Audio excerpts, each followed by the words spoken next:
Hi everyone, and welcome to Music Theory with Lorna Katz.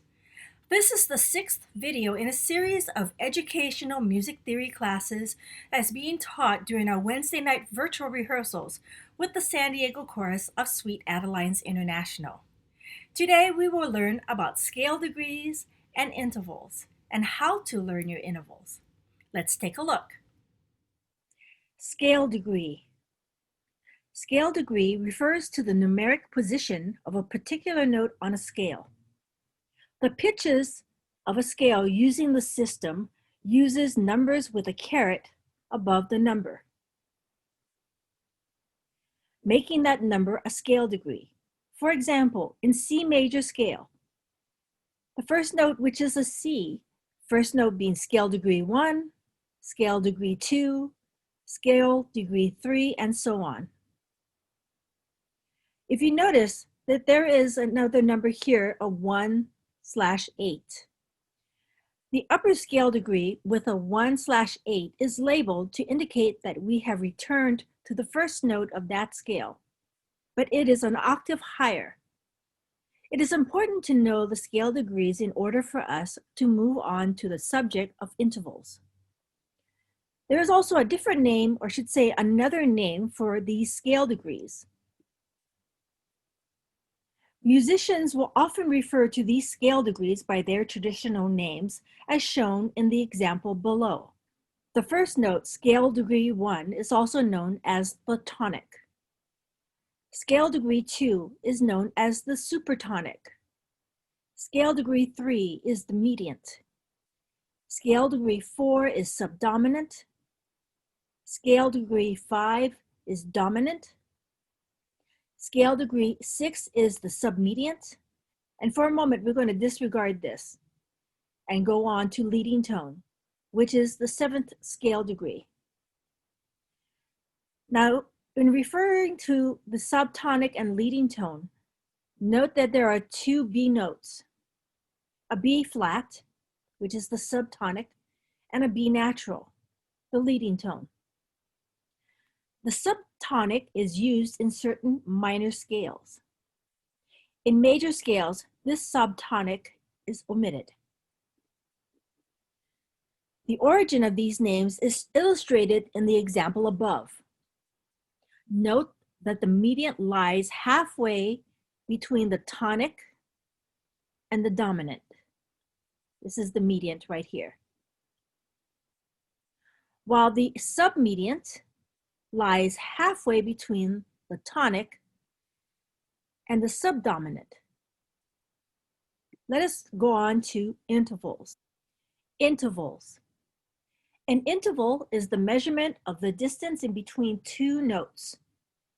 Interval training helps the musician develop their ear in knowing how far to move from one note to the next. A harmonic interval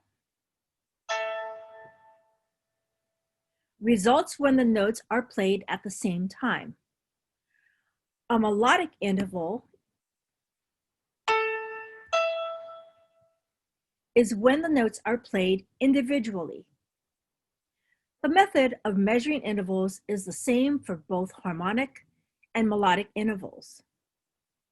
In learning your intervals, it helps in learning how to sight read music. So once you get the hang of reading intervals and knowing your intervals by heart, sight reading will become easier. There are two parts in an interval name, the numeric name and the modifier that precedes the number. The number gives us the vertical distance between two notes regardless of any accidentals given. For example, in an interval using number 1, it's just one note, it's unison. And if you notice here, there are several examples, especially with the intervals of a third. Note that this has no accidentals, and these two have an accidental. One has a sharp and the other one has two flats. It's the same interval regardless of the accidentals given. In terms of intervals, we use the term unison instead of 1, and octave instead of 8. We also say second instead of 2, third instead of 3, and so on. Intervals smaller than an octave are called simple intervals, whereas larger intervals such as ninths, 11ths, and so on, including the octave, are called compound intervals. Perfect intervals. The following intervals are considered perfect. It is called perfect because it involves more historical analysis into the times of antiquity. However, these intervals ring in a way that the other intervals do not. They are perfect because of their ratios of their frequencies, which produces overtones. And of course, in barbershop, we know all about overtones. For example, for a unison, it's a perfect first. For an interval from 1 to 4, it's a perfect fourth. For the interval of 1 to a fifth is a perfect fifth. And although this is labeled as perfect eighth, it is considered an octave. It's more preferential to use octaves when using perfect eighths. Major and minor intervals.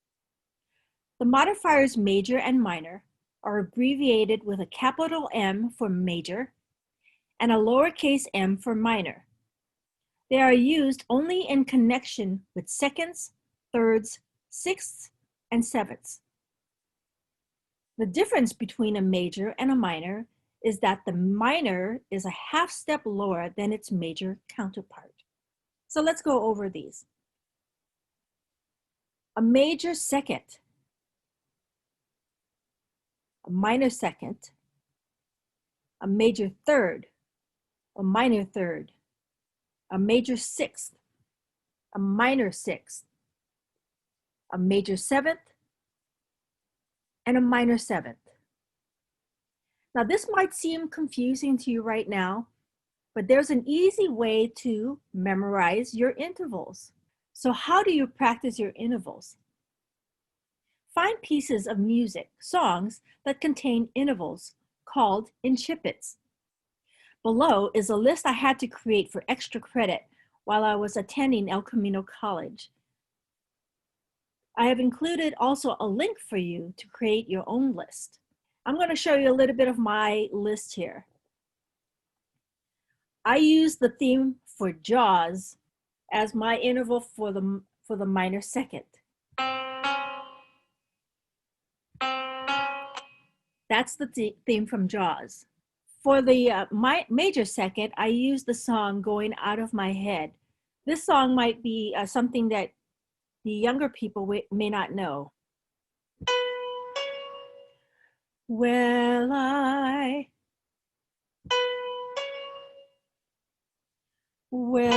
I think I'm going out of my head. Those two notes, the starting note is the major second. What child is this for minor third? What child is this who laid? What child? Minor third. Major third. Major third, I used When the Saints Go Marching In. Oh, when the saints, those first two notes actually, is a major third. Some people will use Here Comes the Bride for perfect fourth. Here comes the bride. For my example, I used taps. So it's actually the second note of that C, and it goes to that F.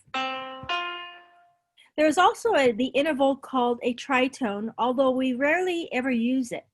Maria, on the ma and re.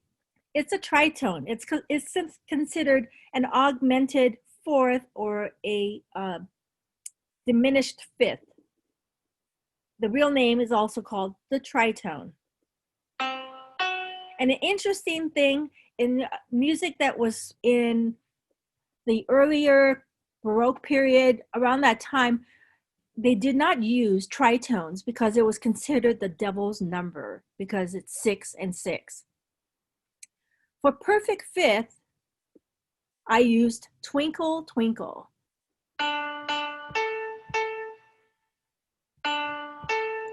Perfect fifth. Twinkle, twinkle. For the minor 6, I used the theme from Love Story. I be major 6. My Wild Irish Rose. This is a classic in barbershop music. My wild. For minor 7th, I used the song from West Side Story, Somewhere.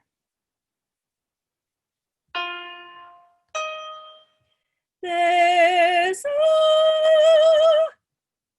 For major 7th, I used the popular song in the 80s, Take On Me by Ahas.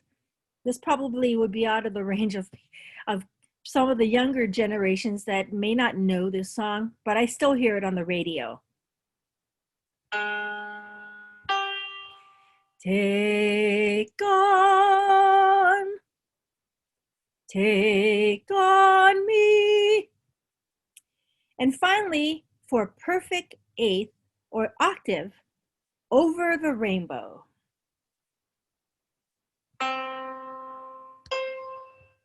Somewhere, perfect octave. I have included, like I said, a link for you to create your own list of music and chippets. On this website, you will find the intervals and the list of songs that this interval will cover. Create a list of songs that are familiar to you to learn your intervals. And it's important that you practice, practice, practice. Well, that's all the time we have for today.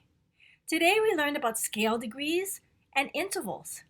We also learned how to put together our own personal list of incipits, pieces of music of familiar songs, so that we may learn the intervals and practice them.